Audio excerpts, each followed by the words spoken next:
অন্তর্বর্তীকালীন সরকার আপনারা জানি না কাদের প্রতিনিধিত্ব করছেন। আপনাদেরকে আমরাও সমর্থন করেছি, এখনো করে যাচ্ছি। কিন্তু এনসিপি যখন আপনাদের এই যমুনার দিকে যায়, প্রধান উপদেষ্টার বাসার দিকে, তখন তাদের সাদরে বরণ করে।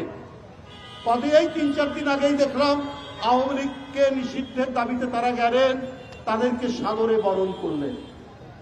আর জগন্নাথ বিশ্ববিদ্যালয়ের ছেলেরা তাদের আবাসনের জন্য গেল, তাদেরকে আপনারা উপহার দিলেন লাঠিচার্জ, তাদেরকে উপহার দিলেন টিয়ার গ্যাস, তাদেরকে উপহার দিলেন সাউন্ড গ্রেনেড। আপনি অন্তর্বর্তীকালীন সরকার আপনারা রয়েছেন, আপনারা নাকি সবাই সুশীল সমাজ, আপনারা কি সুশীল সমাজের লোক, জ্ঞানী গুণী ব্যক্তি, কিন্তু আপনাদের আচরণের মধ্যে এই দ্বিচারিতা কেন? আপনাদের আচরণের মধ্যে এই বিভাজন কেন? আজকে এই উপমহাদেশ অশান্তিতে ভরে উঠেছে, অনেক চক্রান্ত ষড়যন্ত্র চলছে, অনেক কিছু ঘটনা হচ্ছে।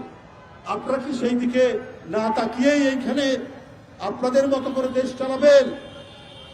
কিন্তু ওই যে ফ্যাসিবাদের পতন হয়ে পালিয়ে গেছে, তাদেরকে মদদ দেওয়ার অনেক শক্তি রয়েছে যারা দিচ্ছে।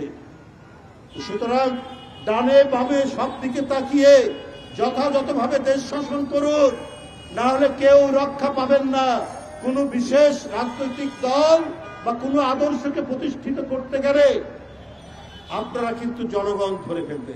আমরা পানি আগ্রাসনের বিরুদ্ধে, আমরা জমি আগ্রাসনের বিরুদ্ধে, আমরা টেরিটোরিয়াল আগ্রাসনের বিরুদ্ধে পার্শ্ববর্তী দেশে।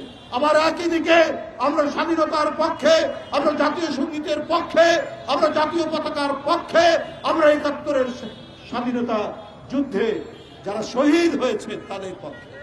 আমরা তাদের বিদায়ী আত্মার আমরা ফেরাত কামনা করি। স্বাধীনতার ঘোষক শহীদ রাষ্ট্রপতি জিয়াউর রহমান এদেশের একজন সূর্য সন্তান, এদেশের এক মহিমান্বিত রাষ্ট্রনায়ক। এটাও এই জাতির গর্ব, এই দেশের গর্ব, এদেশের মানুষের গর্ব, এদেশের জাতীয়তাবাদী শক্তির গর্ব। সুতরাং আপনারা যদি ভিন্ন কোনো খাতে প্রবাহিত করেন, তাহলে আপনাদের জন্য এটা সুখকর হবে না।